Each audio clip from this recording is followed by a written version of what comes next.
ओम शांति।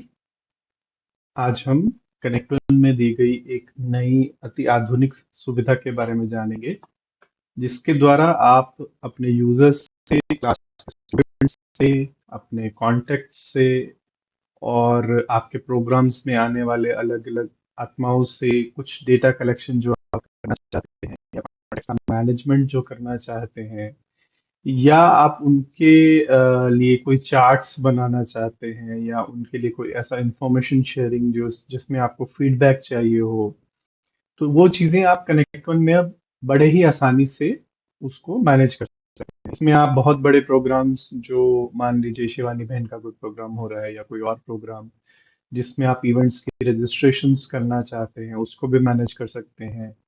आगे फ्यूचर में अगर आप अलग अलग कैटेगरी की आत्माओं का डेटाबेस मेंटेन करके उनको अलग अलग सेवाओं के निमंत्रण भेजना चाहते हैं और उनको कांटेक्ट में रखना चाहते हैं, तो उसके लिए आप यहाँ से रख सकते हैं।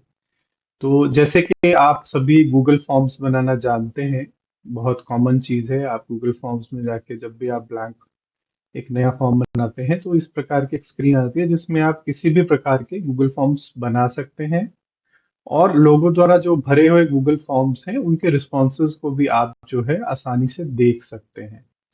इसी प्रकार से कनेक्ट वन में एक सुविधा दी गई है जिसका हमने नाम रखा है सर्विस फॉर्म्स। तो आप इसके लिए अपने यूआईडी में लॉगिन कीजिए और फैसिलिटी में गॉडली सर्विसेज के अंदर सर्विस फॉर्म्स की ऑप्शन आपको दिखाई देगी। अगर ये ऑप्शन आपको नहीं दिखाई देती है, तो एक अलग वीडियो में बताया गया है कि आप इस ऑप्शन को कैसे अनेबल कर सकते हैं। तो सर्विस फॉर्म्स की स्क्रीन पे आप क्लिक करेंगे तो आपके सामने कनेक्ट वन में आपने आज तक जितने भी सर्विस फॉर्म्स बनाए हैं, अगर बनाए हैं, तो उनकी लिस्टिंग आपके सामने आ जाएगी। अगर आपने कोई सर्विस फॉर्म नहीं बनाया है तो ये स्क्रीन ब्लैंक आएगी। तो इस स्क्रीन का आप प्रयोग कैसे कर सकते हैं, कैसे आप एक नया सर्विस फॉर्म बना सकते हैं, आइए जानते हैं। तो सबसे पहले एक नया फॉर्म बनाने के लिए हमारे पास यहाँ ऑप्शन है क्रिएट फॉर्म। जैसे गूगल में हमारे पास क्रिएट फॉर्म का ऑप्शन होता है, वैसे यहाँ पे हमारे पास एक ऑप्शन है क्रिएट फॉर्म। हम इस पर क्लिक करेंगे तो आपके पास फॉर्म क्रिएशन की एक नई स्क्रीन ओपन होगी। इसके अंदर बहुत सारी फील्ड्स दी गई हैं जिसको आपको ध्यान से देखना है। तो सपोज आप एक स्टूडेंट्स या एक प्रोग्राम कर रहे हैं, यूथ यूथ कॉन्फ्रेंस कर रहे हैं, तो आपको यूथ कॉन्फ्रेंस का रजिस्ट्रेशन फॉर्म बनाना है। तो आप लिखेंगे, पहले ये फॉर्म का नाम है, ये फॉर्म को एक नाम दे दीजिए। ये आपके जो इस फॉर्म से रिलेटेड एसएमएस या ईमेल जाएंगे उसके अंदर ये फॉर्म का नाम यूज़ होता है। वैसे आपको जस्ट दिखाने के लिए ये यूज़ होता है, तो आप इसको छोटा रखें तो अच्छा है, ज़्यादा बड़ा ना रखें और आपके आइडेंटिफिकेशन में रहे। अगर आपके फॉर्म की जो रजिस्ट्रेशंस हैं या जो आप चाहते हैं आपका फॉर्म एक पर्टिकुलर डेट से ही अलाउड हो और एक पर्टिकुलर डेट पे एंड हो जाए, तो आप वो स्टार्ट और एंड डेट लिख सकते हैं। मान लीजिए आप चाहते हैं 1 जुलाई से स्टार्ट हो और 31 जुलाई के बाद इसमें रजिस्ट्रेशंस नहीं होनी चाहिए, तो आप यहाँ पर ये स्टार्ट और एंड डेट रख सकते हैं। अगर आप ऐसे कोई रिस्ट्रिक्शन नहीं रखना चाहते हैं तो आप दोनों फील्ड्स को एम्प्टी रख सकते हैं, ये मैंडेटरी फील्ड्स नहीं है।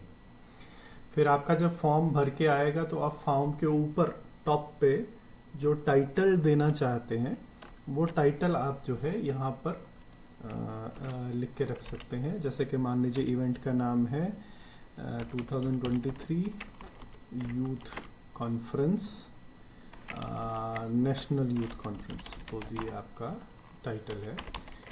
तो आप यहाँ पे उसको लिख सकते हैं। फिर आप इसको फॉर्मेटिंग कर सकते हैं, कोई भी कलर दे सकते हैं, आप उसको साइज़ बड़ा छोटा कर सकते हैं, आप कुछ पार्ट को बोल्ड कर सकते हैं। जो भी फॉर्मेटिंग है यहाँ पे आपके सामने अवेलेबल है।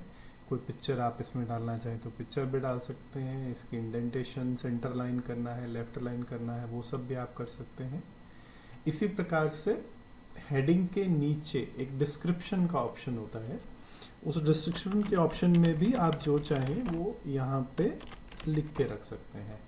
सेम इसके अंदर भी आप इसको बोल्ड कर सकते हैं, इसको साइज दे सकते हैं, इसको सेंटर लाइन कर सकते हैं, या जो भी और ऑप्शन आप करना चाहें, उसको कलरिंग कुछ देना चाहते हैं तो आप कलरिंग भी दे सकते हैं। तो ये सब ऑप्शंस आपके सामने हेडिंग और फॉर्म टाइटल के बीच में है। इसके अलावा जो बाकी की फील्ड्स हैं वो हम उस पर थोड़ा सा बाद में आते हैं। पहले हम ये समझ लेते हैं कि एक फॉर्म जब हम बनाते हैं तो उसका एंड रिजल्ट क्या आता है। एक सिंपल सा फॉर्म बनाएंगे, बाकी डिटेल्स हम थोड़ा ठहर के इसके बारे में डिस्कस करेंगे। तो आपने ये ऊपर का फील्ड्स भरा, इसके बाद जो व्यक्ति ने ये फॉर्म भरा उसको एक ऑटोमेटिक एसएमएस और ईमेल जाएगा। तो वो ईमेल का टेक्स्ट क्या होना चाहिए वो आप यहाँ पे डिफाइन कर सकते हैं। तो आप जैसे यहाँ पे लिख सकते हैं, thank you for registering for national youth conference. तो ये जो मैसेज है, ये जो ईमेल के अंदर ये मैसेज आपका उनको चला जाएगा। अब ये बाकी की फील्ड्स ऊपर की थोड़ी ठहर के डिस्कस करते हैं। फिर आप ये चाहते हैं कि आप जो भी व्यक्ति वहाँ पर फॉर्म भरे उस व्यक्ति की आप क्या क्या डिटेल्स लेना चाहते हैं। अगर आप कोई डिटेल नहीं लेना चाहते उस व्यक्ति की तो आप ये एब्सेंट पे क्लिक करके ये सारी फील्ड्स को ऑफर कर सकते हैं। बट अगर आप सिलेक्टिवली कोई फील्ड्स उस व्यक्ति, भरने वाले व्यक्ति के बारे में डेटा लेना चाहते हैं तो यहाँ पे देखिए आपको 1 और 2 रोज में काफ़ी सारी प्री डिफाइंड फील्ड्स मिल रही हैं।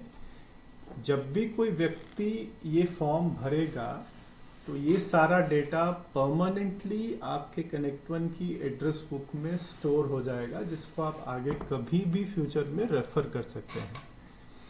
तो ये फील्ड्स क्या हैं इसके थोड़ी सी डिस्कशन कर लेते हैं। जैसे है ये फुल नेम, अगर आप उस व्यक्ति का फुल नेम लेना चाहते हैं, यस। अगर आप विजिबल में यस करते हैं, माना ये फुल नेम की फील्ड वहाँ पे फॉर्म में दिखनी स्टार्ट हो जाएगी। अगर आप उस व्यक्ति के नाम को मैंडेटरी लेना चाहते हैं कि मतलब वो फॉर्म जो है वो फुल नेम का भरे बिना वो फॉर्म कंप्लीट ही नहीं हो, तो आपको ये मैंडेटरी की फील्ड को यस कर देना है। इसी प्रकार से ये बाकी की फील्ड्स हैं जिसमें भी यही 3 ऑप्शंस आपको सामने दी गए हैं। तो मैं ये चाहता हूँ कि व्यक्ति फॉर्म भरे तो उसका मोबाइल नंबर भी मुझे मिले और मैंडेटरी मिले, ईमेल आईडी दिखाई दे बट मैंडेटरी नहीं हो। अगर वो यूज़र ईमेल आईडी नहीं देना चाहता तो वो छोड़ सकता है। और मैं उस यूज़र का जेंडर जानना चाहता हूँ, वो भी मैंडेटरी हो। और उस व्यक्ति की एजुकेशन में जानना चाहता हूँ कि उसने क्या पढ़ाई की है, उसका एक ड्रॉप डाउन वहाँ पे दिखाई देगा। तो इस प्रकार से मैंने उस व्यक्ति से रिलेटेड जो मुझे इन्फॉर्मेशन चाहिए वो इन्फॉर्मेशन लेने के लिए मैंने ये एक फॉर्म के अंदर बेसिक फील्ड्स भर दी हैं। ये जो नीचे की फील्ड्स है ये भी मैं थोड़ा ठहर के आपसे डिस्कस करता हूँ। अभी पहले हम बेसिक एक फॉर्म बनाएंगे।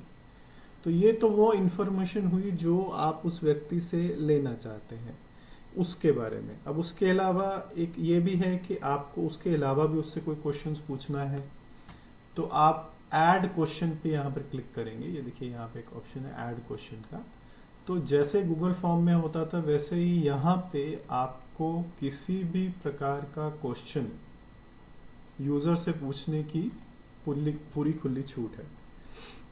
इसकी भी बहुत डिटेल्ड इन्फॉर्मेशन हम बाद में डिस्कस करेंगे। फिलहाल सिर्फ एक क्वेश्चन छोटा सा हम ऐड करते हैं। जैसे कि हम ये जानना चाहते हैं, are you willing to attend our future conferences.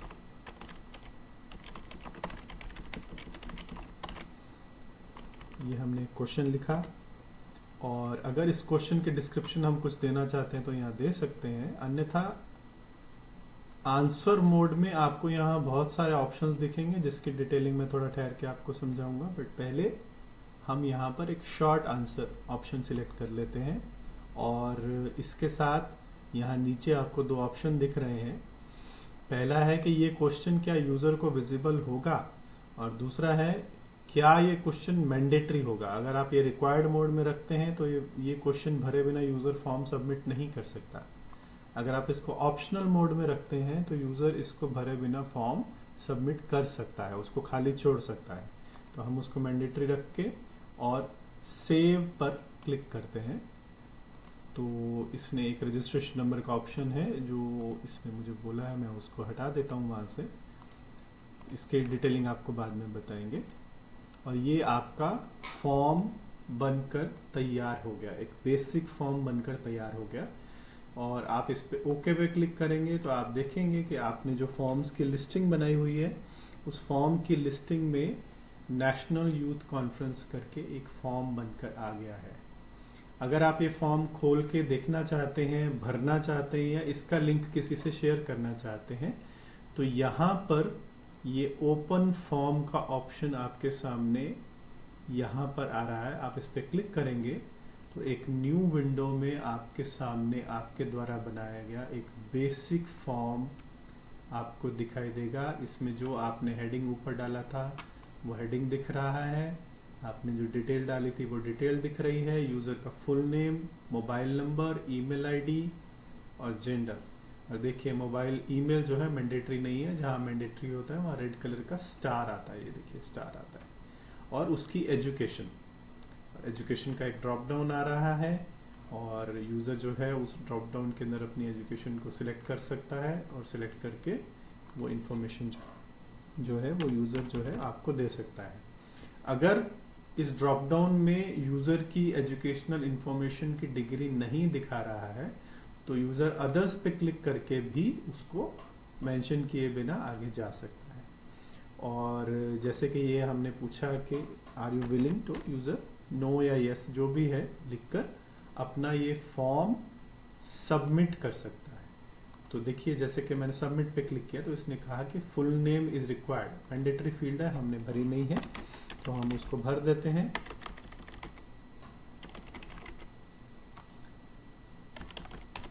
इस तरीके से मैंने यहाँ पे अपना मोबाइल नंबर, नेम और जेंडर 3 चीज़ें भर दी हैं। मैंने मैंडेटरी फील्ड का आंसर दे दिया है और मैं यहाँ पे सबमिट, तो जैसे ही मैं यहाँ सबमिट पे क्लिक करता हूँ तो देखिए यहाँ पे आपको एक ये थैंक यू का ऑप्शन आ गया है, मतलब कि आपका फॉर्म जो है वो सक्सेसफुली सबमिट हो गया है। आपने वहाँ पर जो थैंक्स का मैसेज लिखा था फील्ड के अंदर, वो मैसेज भी आपको डिस्प्ले कर रहा है। जो मोबाइल नंबर आपने मेंशन किया था उस मोबाइल नंबर में एक एसएमएस आया होगा जिसमें मेंशन होगा कि आपने फॉर्म भर दिया है, आपको उसके लिए थैंक्स, उसका एक कंफर्मेशन आया होगा। और साथ ही साथ अगर आपने ये फॉर्म भरते वक्त एक ईमेल आईडी मेंशन किया होगा तो उस ईमेल पर भी एक आपको ईमेल आया होगा जिसमें यही मैसेज जो आपके सामने स्क्रीन पे दिखाई दे रहा है वो मैसेज आपको मिला होगा। तो इस प्रकार से आप एक बेसिक सा सर्विस फॉर्म बना सकते हैं। आगे के वीडियो में हम जानेंगे कैसे आप इस फॉर्म्स के अंदर की अलग अलग सुविधाओं को और ज़्यादा यूज़ कर सकते हैं।